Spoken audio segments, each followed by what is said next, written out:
Amis fermiers, bonjour, bienvenue à la ferme, bienvenue sur Cocotte TV.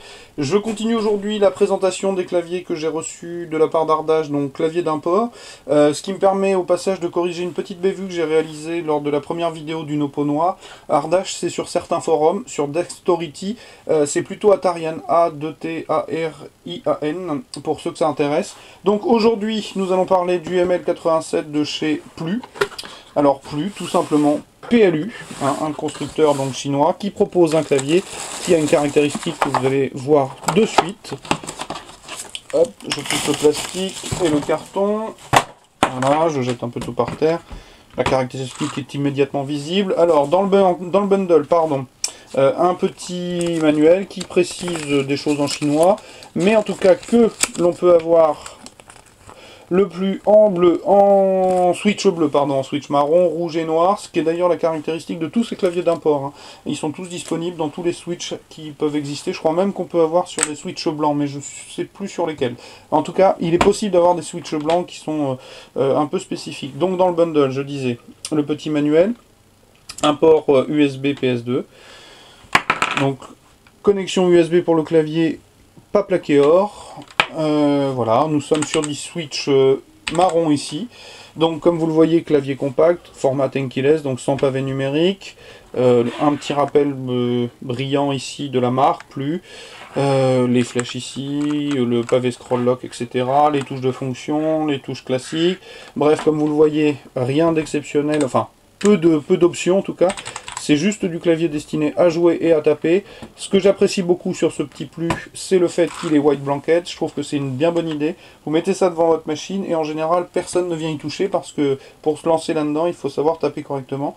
Cela ne signifie pas du tout, aucune prétention de ma part, que je sais taper correctement. J'aime beaucoup ce genre de choses, mais ça m'empêche pas de galérer parfois pour retrouver les lettres si je pars pas bien centré. Il faut vraiment partir centré avec les deux petits repères.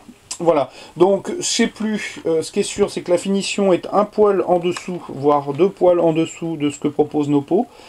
Sur les tranches, le départ du câble est centré. Bien évidemment, encore une fois, on est sur des claviers très simples, pas d'USB, pas d'audio, rien de tout ça. En termes de finition, c'est moins bien, je le dis. Ça est visible ne serait-ce qu'au niveau du poids. Et je peux vous présenter en même temps le Nopo blanc, puisque j'ai reçu un Nopo noir et un Nopo blanc. Rien qu'au niveau du poids, le Nopo fait facile 1 tiers, 2 tiers de plus. Il n'y a pas de souci par rapport à ça. Les plastiques, les qualités de plastique utilisées sont pas du tout les mêmes. Il me semble, je pourrais dire une bêtise, mais je crois que les keycaps sur le Nopo sont des keycaps en EBT, pardon, décidément, je cherchais EBT.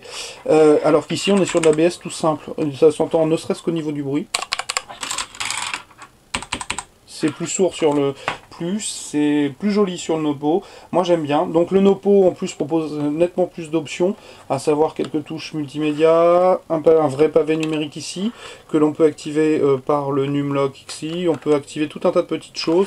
Bref, un clavier qui est plutôt complet. Moi je vous cache pas que j'ai été bien séduit par le Nopo. Vraiment bien séduit. J'aime beaucoup le look du Plu, le fait qu'il soit white blanket, mais en finition c'est moins bien, il n'y a pas à tergiverser.